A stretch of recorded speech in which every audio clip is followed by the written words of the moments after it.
Fala, gente, tranquilo? Bom dia, boa tarde, boa noite. Meu nome é Hila, sou estudante da turma 13 de Medicina da UFOB. Hoje a gente vai falar um pouco sobre monobactâmicos, certo? Tem esses tópicos principais aqui, apesar de que tem mais do que os carbapenémicos, os monobactâmicos são uma classe com menor número de fármacos. A gente vai ver isso mais no decorrer da monitoria, tá?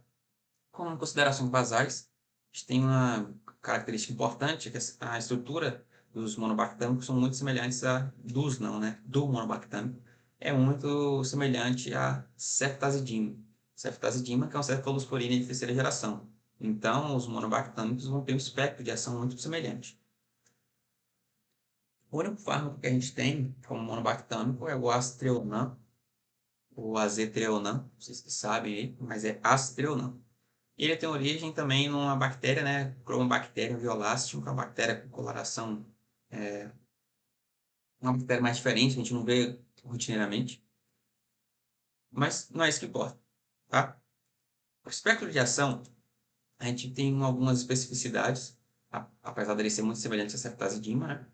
E basicamente ele vai atuar em grãos negativos e aeróbios. A ceftazidima a gente sabe que é um fármaco que vai atuar em grãos negativos e grãos positivos, mas aqui o azetonam vai funcionar principalmente em grãos negativos. Ele não vai atuar em grãos positivos, certo? É o único beta-lactâmico que a gente tem que vai ter um efeito exclusivamente em grã negativo. E isso aí é muito importante para a gente se a gente pensa em infecções graves por grã negativo, tá? Ele também vai cobrir gram-negativo que a terceira geração cobre, mas ele cobre ainda mais. Ou então ele cobre de maneira mais eficaz, certo? E aí, as bactérias gram-negativas aeróbias que a gente tem, né? Que é a Neisseria gonorreae, gonococo, a gonorreia, o Haemophilus influenza, que ele vai influenze, influenzae, influenzae, vocês que mandam aí, vai causar uma infecção de orofaringe. E a gente tem as gram-negativas aeróbias facultativas. Eu confesso para vocês que eu não achei em nenhuma referência dizendo se eles têm ação em todas as aeróbias facultativas, tá? Mas eu sei que proteus, por exemplo, eles atuam e creio que a E. coli também. Não tenho certeza se são todas as gram-negativas aeróbias facultativas, mas essas duas aqui eu consigo garantir, tá? Então, basicamente, a gente tem quatro principais doenças, né, por enquanto, causada pelo gonococo, pelo Haemophilus influenzae, pela E. coli e pelo Proteus. Além disso, a gente vai ter a ação sobre, talvez, Citobacter, Serratia marcescens e Providência species. O mecanismo de ação desse fármaco, ele é basicamente como inibidor das PBPs. As PBPs do tipo 3, elas são... Não é só a PBP tipo 3, tá? Mas elas são...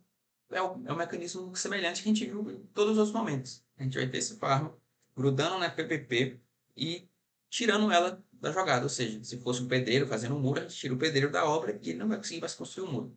A especificidade da PBP3 é só pelo espectro de ação mesmo, para a gente tentar facilitar a compreensão.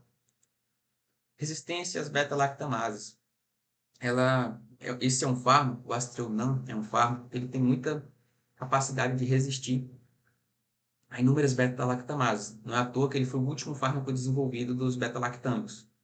Então, é importante que ele tenha a capacidade de resistir a todas as enzimas que degradam os beta-lactâmicos até aqui. Ou seja, as penicilinases, beta-lactamases, cefalosporinases e carbapenemases. Acho que eu repeti. Mas então, seguindo, a gente vai ter que algumas poucas exceções, né, que são duas, que é a beta-lactamase AMPC e a beta-lactamase de amplo espectro. A AMPC é produzida pelas Enterobacter e a de amplo espectro é produzida por bactérias como E. coli, Klebsiella pneumoniae, Enterobacter, Stillbacter. E essa relação aqui, de 30 a 50%, é a colonização assintomática na população saudável. Então, muito provavelmente, a gente tem a E. coli na nossa barriga, no nosso intestino, mas ela não se prolifera e não gera um quadro sintomático.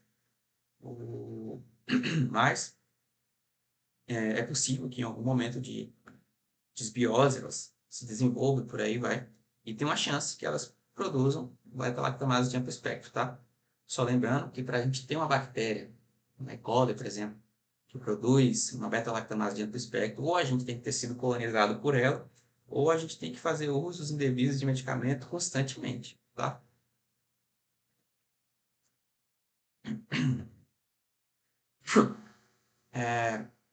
Seguindo aqui, a farmacocinética, a via de administração é intravenosa, fica meio clichê, mas não tem como doença grave ser aplicada via oral, via dérmica, é muito mais rápido o efeito de ação intravenoso, tá?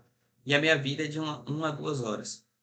Vai ter excreção renal, então a gente vai ter que fazer um cálculo para readequação da dose em pacientes com insuficiência renal considerável, indivíduos que têm redução da contagem de néfrons, tá? Isso é importante porque a meia-vida vai aumentar absurdo, vai para dias. Aqui é 1 a 2 horas. Se o paciente não tiver néfron, por exemplo, ele com dialítico, vai para 2 dias, 3 dias, 4 dias, por aí sobe, tá? Então tem que fazer essa correção para que o paciente não seja intoxicado pelo fármaco. Na terapêutica, a gente basicamente vai fazer doses de 1 a 2 gramas intravenoso a cada 8 horas. Apesar da meia-vida ser de 2 horas, a reposição das doses faz com que a gente consiga assim, atingir a fase terapêutica e a manutenção ali, né? O steady state, né? Que é o estado de sair o tanto que entra. E principalmente para tratar dois tipos de quadro. Infecção por gram-negativo aeróbio, e aí vão ser principalmente na bexiga e meninge, e quadro séptico. Na bexiga, a gente vai pensar em uma cistite ali com proteus, nos rins também, uma pielonefrite por proteus, meninge, uma meningite. Não responde. A gente vai ter que fazer a cultura, né, para saber o agente que está lá. E em quadros sépticos, a gente vai suspeitar de gram-negativo aeróbio resistente. A gente vai tratar para gram-negativo aeróbio resistente. E se suspeitar de pseudomonas, tá? Percebam aqui que, apesar do mecanismo de ação ser PBP3, o pseudomonas não é tida, conhecida, entre aspas. Não mencionei para vocês que ela era PBP3. Se vocês voltarem à aula de carbapenems, não é bem assim que funciona. Mas é isso, as bactérias não têm só uma PBP, um tipo, certo? E, atualmente, a gente já tem quadros de infecção que as pseudomonas são resistentes, e a gente tem que utilizar o Aztreonam e o Cefepime.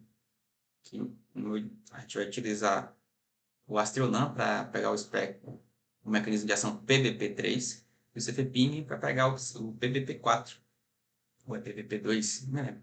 Mas é basicamente para a gente cobrir o máximo possível de PBPs para matar pseudomonas, certo? Então, se você não entendeu nada até agora, a gente pensa sempre nos principais quadros. Infecção complicada de bexiga, rim-meninge e sepse, que não está respondendo ao tratamento empírico, certo?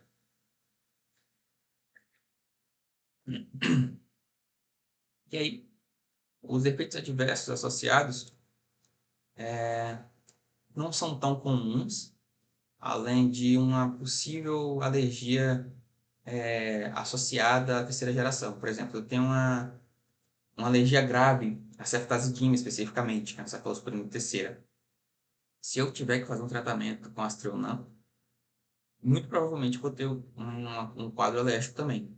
Porque quanto mais grave a alergia, maior tem a chance da especificidade, né? A compatibilidade bater o sistema imune, certo? E a gente pode ter um choque anafilático, pode ter em quadros mais leves, né? Ou seja, uma alergia leve a ceftazidime. Pode ter exantema, elevação de TGO e TGP, mas nada crítico que suspenda o tratamento. A não ser histórico de choque anafilático, tá? Boa.